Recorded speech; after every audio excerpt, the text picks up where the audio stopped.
As we know, not many issues in our society ever garner support from the political majorities, but the spread of ISIS around the world has done just that.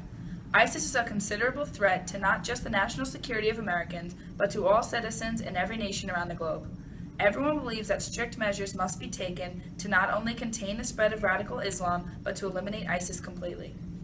President Barack Obama has been a staunch supporter of diplomatic solutions to foreign problems, and he prefers any means of action above war. However, in the case of combating ISIS, President Obama has committed to a strategy that involves sending unmanned drones to bomb ISIS positions to hopefully take out powerful figures in their system. President Obama and his side's presidential frontrunner have both denied the potential use of ground troops to combat ISIS. When asked if they would consider sending ground troops, the response was that the possibility was completely off the table. It has been stated that the plans of the Obama administration will continue, believing that drone strikes and minimal combat is the most effective strategy. On the other hand, however, the second party's presidential frontrunner believes that the United States does indeed need to send ground forces to combat ISIS. The candidate believes that the United States has no choice but to send ground troops to fight ISIS. In fact, they have suggested that they would send anywhere from 20,000 to 30,000 troops. Even though both sides differ on whether to send ground troops to fight ISIS, the belief that forces needed to defeat them is held bipartisan. The second party's presidential candidate believes that extensive firepower is needed to defeat this emerging terrorist group.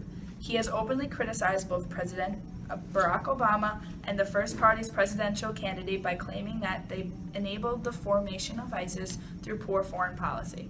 The second party and its candidate believe that there are strict measures that should be taken and some allies that should be formed in order to stop ISIS.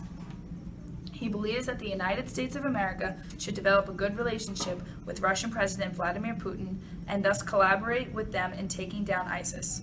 Russia, being one of the most militarily powerful countries in the world next to the United States, is certainly an ally that will help in the fight. Even though the two countries do not agree on many issues, the rise of ISIS must force the two nations to come together.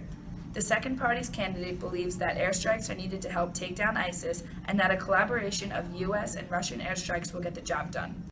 On the flip side, the first party's candidate holds similar beliefs. They believe that a collaboration with Russia would be beneficial to the fight against ISIS. Both candidates have similar opinions as they both see ISIS as a threat to not only America but to the world as a whole. They both agree that there should be some level of collaboration with Russia, as the second candidate favors more cooperation than the first party's candidate. Nevertheless, both candidates realize the imminent bipartisan threat that ISIS poses and understand that they must be stopped.